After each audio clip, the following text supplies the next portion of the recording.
right, here we go. NBA Finals, baby. Welcome into Heat Check, the show that gives you everything you need to get smart about Game 1 of the 76th NBA Finals. 9 p.m. tip Eastern on ABC tonight. Brendan Glasheen joined by two of our very best at the Action Network when it comes to following the association, Matt Moore and Dan Titus. We'll be talking all things Game 1, best bets, player props, a market report also coming your way from Darren Rovell. Everything we discuss on this show, we've been with you all season long. The picks, the data, all of it available in the award-winning Action Network app. Let's get right to it. Before we get to best bets, I want to give you a few nuggets to look ahead into Game 1. Steph Curry has been discussed. He's never won a Finals MVP in this run by Golden State. Well, Steph has the most tickets at 13%, the most money at 25.5% to win Finals MVP. That's according to BetMGM. Steph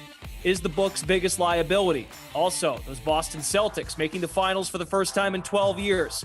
Plus 130 underdogs to win the finals, but keep in mind, NBA Finals series underdogs have won 2 of the last 3 finals. Last year when the Bucks beat the Suns, and then you go back to 2019 when Kawhi Leonard was on the Raptors and they took down the Golden State Warriors. And lastly, the Celtics, 8-1 against the spread on the road this postseason, the most profitable road team against the spread, entering these finals in the last 15 years. And of course, Boston is on the road here in Game 1. We welcome you back with Dan Titus, Matt Moore. Looking forward to this one, fellas. Should be a great NBA Finals. Matt, of course, you're our first man up. Let's get your best bet for Game 1. All right, let's get this started, and let's take an over. I'm taking the over 212. So this total has moved up a full point, despite the majority of the tickets being on the under. The majority of the money is on the over, and we're tracking smart moves that have moved this the other direction towards the over in the Action Network app, which you can download right now. When I look at this matchup, I think a key part of this, there's respect on both sides of the defense. You've got Boston switching defense and Golden State switching defense. These defenses are excellent. These are two teams that are built on their defense. You do not want to walk into slow possessions versus these types of defenses. It allows them time to communicate, set up shop, and make sure that their switches are clean on off-ball motion. You want to get them a little bit out of position. You want to get mismatches in transition by forcing them to have to step up against a faster pace. I think both teams are going to push pace. We saw this from Boston in Game 7 versus Miami. We've seen Golden State consistently try and come out in these Game 1s and really kind of push the pace. There's an advantage for Golden State with a rest advantage there as well. So you've got the Warriors also play this really different type of style of offense from anything Boston's seen. Boston's is an incredible defense. They're amazing. However, nobody runs more off-ball cuts and complicated mechanisms than the Warriors. There's a little bit of a shock factor, and we've seen that in all the other Warriors opponents. We're really caught off guard by playing a team that plays like that and not just on-ball pick and roll over and over and over again. They don't spam that. So you got that. And on the other side, you got Boston's 3-point volume. Boston just winds up taking a ton of threes. Most of their offense is perimeter oriented. They don't wind up running a lot of traditional pick and roll with lobs for Rob Williams. He'll do a little bit of it. Horford will pop some. They'll attack the paint with their drivers against switches. But for the most part, Boston is going to be geared towards the perimeter. So you have high efficiency there, a faster pace. I like the over in Game 1 of 212. Okay, very good. Nice argument made there on the over. Dan Titus, what do you have for us? Best bet for Game 1 of the finals. I'm going with the Warriors -3.5. I just can't fade the Warriors' dominance in Game 1s. Now, the Celtics, they're coming off another Game 7 victory, and they get to head to the Bay for another tough matchup against the best home team in the postseason. I want to give a shout out to Brandon Anderson and Austin Wang for the great work that they've been doing, really digging into these trends. So I'm just going to break off some for you real quick.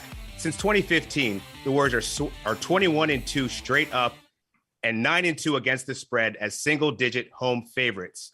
Now, you might think, how is this relevant to me now? Well, if you look in this postseason, the Warriors are 2-0 against the spread and straight up in that exact same scenario as single-digit home favorites, having a convincing win versus the Denver Nuggets by 16 points in the first round and beating the Dallas Mavericks by 25 in the conference finals.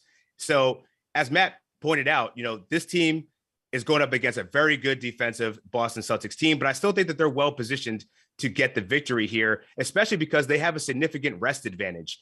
And if you go back to 2004, with teams that have 6+ days rest heading into game one, 26-6 straight up and 22-10 against the spread in game ones, with 74% of the sharps on the Warriors and many of our action experts. I'm expecting the Dubs to cover and win outright in this matchup. Okay, very good. I slightly disagree with Matt Moore and how this game might play out. I am not on a side, but the Warriors team total to me for this game one is a tad steep.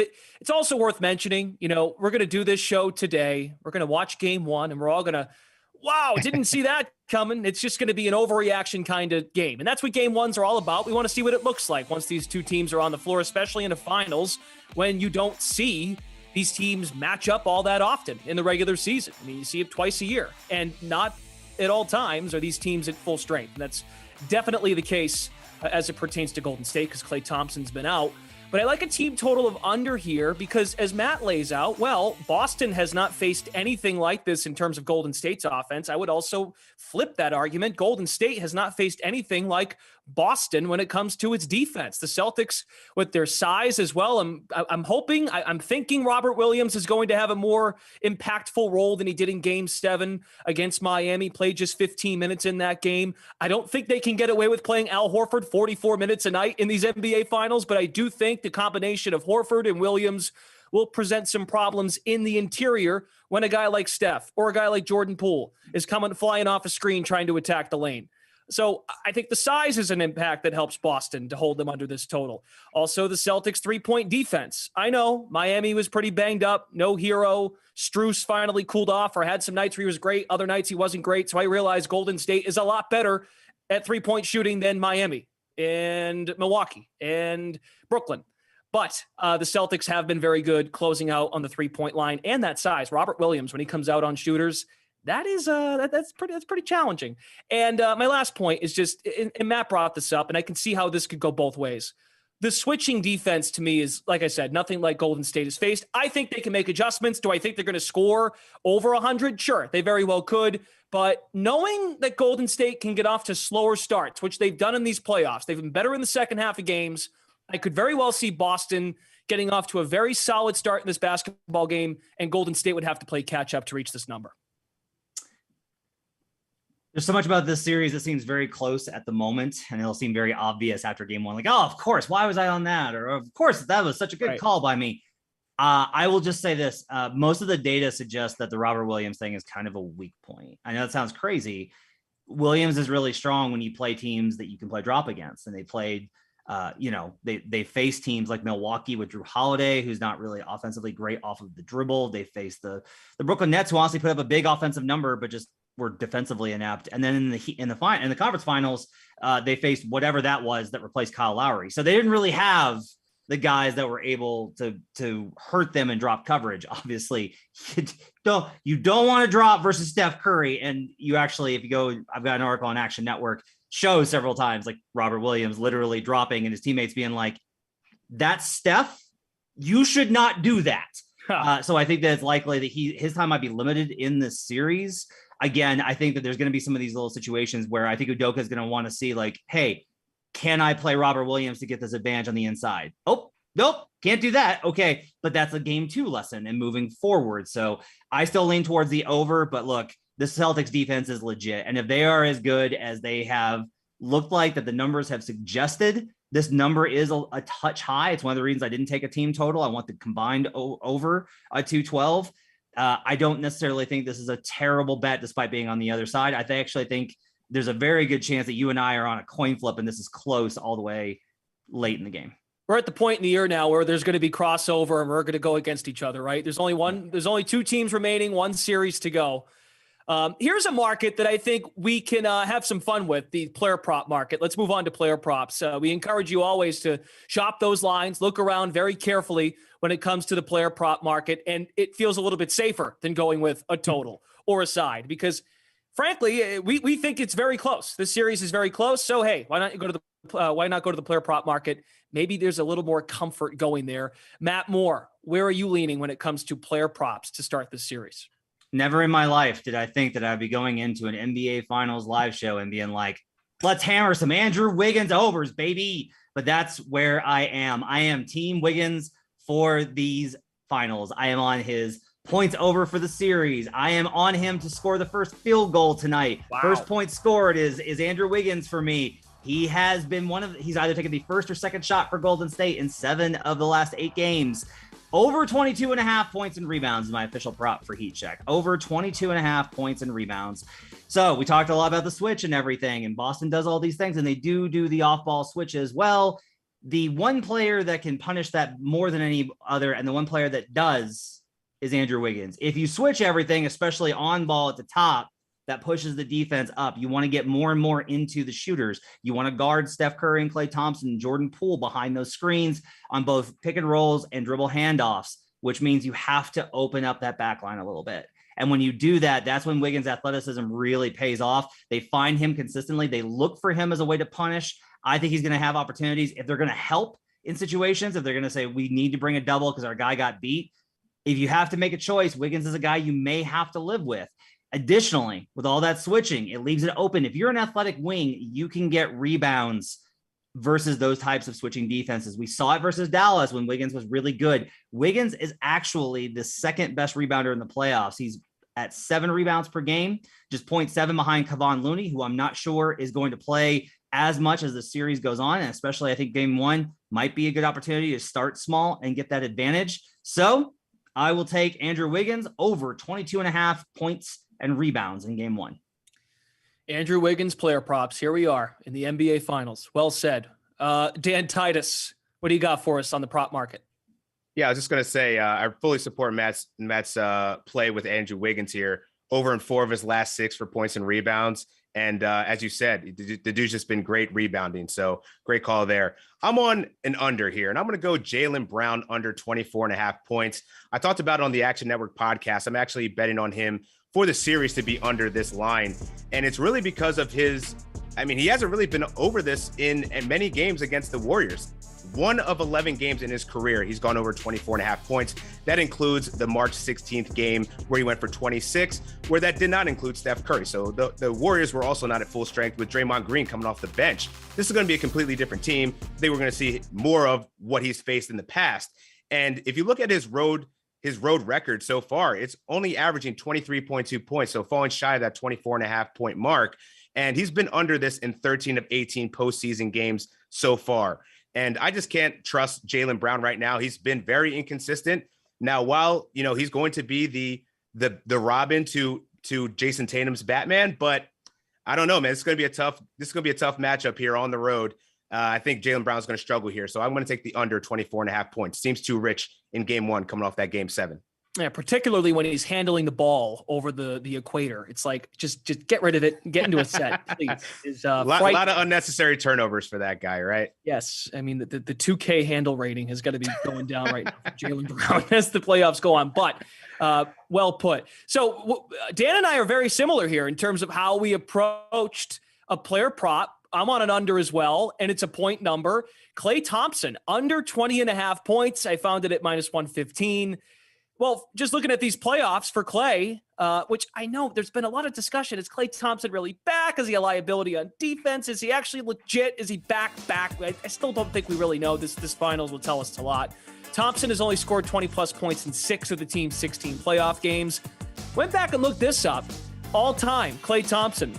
What team does Thompson shoot his worst three-point percentage against?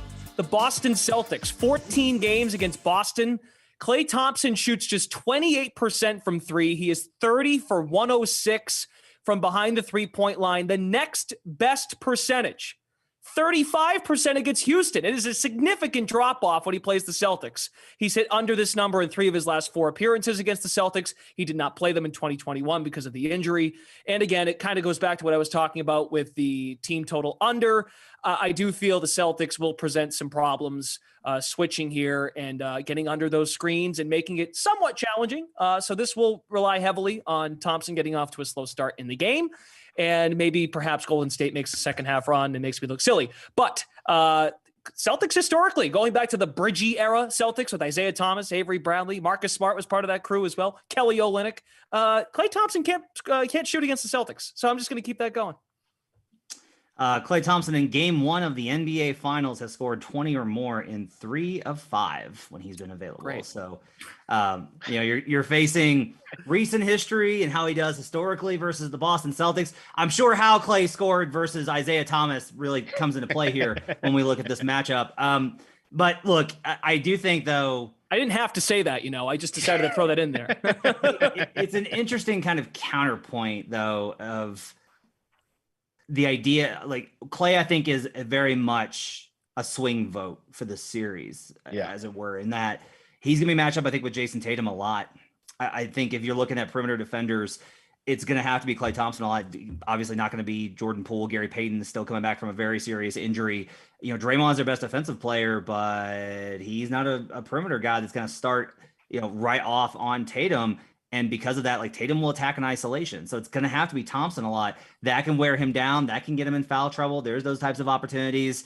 If you're right, then I will say this: if you're right on this, then that under Warriors 108.5 looks great. But you should also probably be on Boston +4 if this is how you lean. Because if the Warriors really can't get other contributions from guys like Klay Thompson, I think the Celtics are going to focus so much on Steph Curry, it could get real tough. This is definitely part of a formula for a Boston Game 1 upset, even though I can tell, Brendan, that you weren't quite bold enough to go ahead and go out and take the Celtics to win Game 1. I don't know what you're talking about. Sounds like a same game parlay as well. So we've got best bets. We've got player props.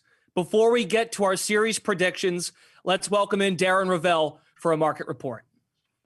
Thanks, guys. And we're looking at the numbers right now. And obviously Warriors as a 3.5 point favorite tonight. A lot of people think that's free money. If you look down at the sports books, you see 89% of the money at Caesars is on the Warriors, 86% at DraftKings, 83% at BetMGM, and 75% of the money on the Warriors at PointsBet. At the Action Network, we have our aggregation at 79% of the money being on the Warriors. And this is an interesting note.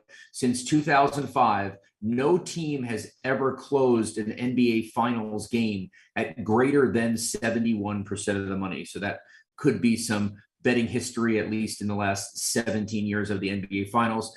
The other thing that's sticking out that's quite intriguing is the prop on Steph Curry, 27.5 points, and people are liking the under. The under is the number 1 most bet prop at Caesars and the number 4 most bet prop at DraftKings. Guys, back to you. All right. Thank you very much, Darren. This would not be a Game 1 preview show if we didn't ask everyone here on this 3-man panel who they are picking in the series. So, Matt, who wins, Celtics or Warriors? And give us a game count, too.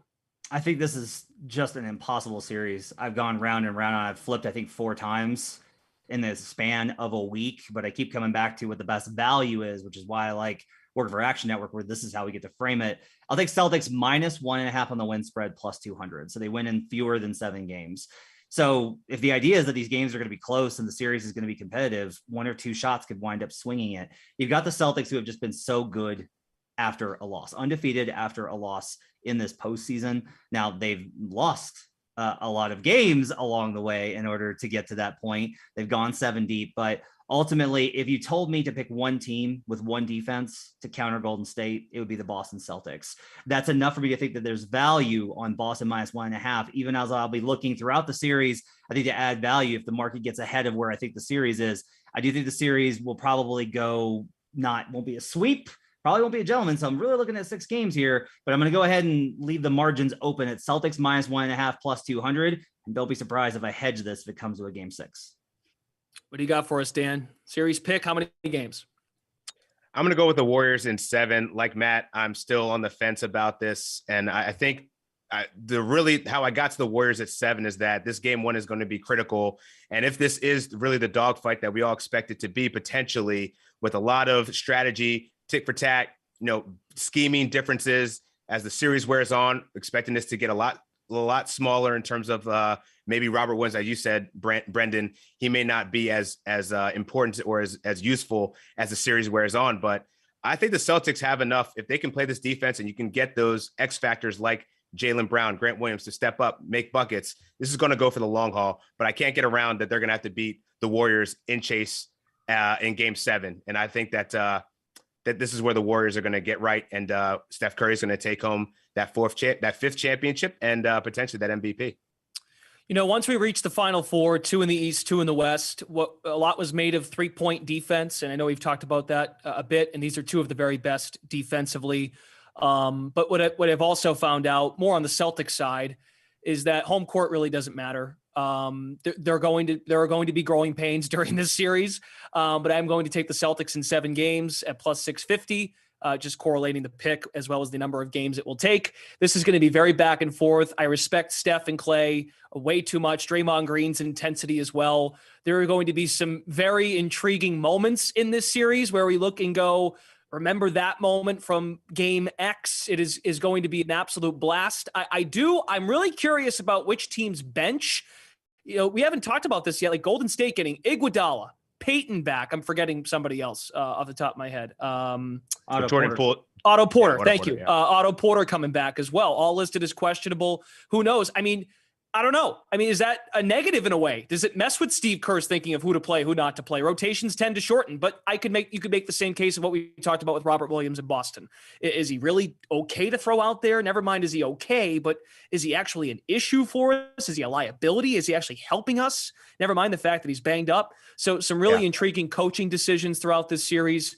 But in the end, by game 7, I don't think it's a toss up. I don't think there's no question in my mind. The Celtics, they can go on the road and win the game. They've proven they can win a game 7 or a game 6 had to have it against Milwaukee, and a game 7 had to have it at Miami.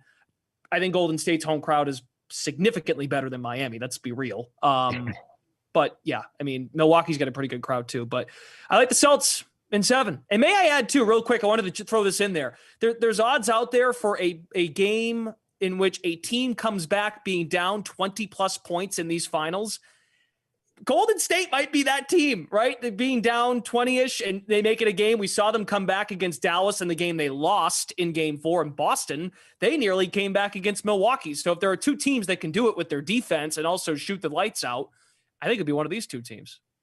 Also, Boston has not handled prosperity well in these playoffs. Yes, that's why I think it's going 7. I really do. I think it's going 7. So should be good. I think one of those 20-point comebacks could definitely happen in these series, in these games. So we shall see. For more NBA picks throughout these NBA finals, be sure to check out Matt Moore and the rest of the crew, the action analysts on his show, Heat Check, of course, coming here. And then, of course, the Buckets podcast. Tune in. Great content, as always, on Buckets as these NBA finals unfold. Coming up next for NBA Bet, we will be live with our linear show on NBA TV with Chris Raybon, who has been red hot lately. He's been too good for us. That's why he couldn't come on this show, because Raybon belongs in a class of his own right now. Catch his picks on the Action Network. For Matt Moore, Dan Titus, our entire team, Brendan Glasheen, thanks for tuning in, everybody. Best of luck with your Game 1 picks. We will be joining you again very soon here on Heat Check. Enjoy these finals.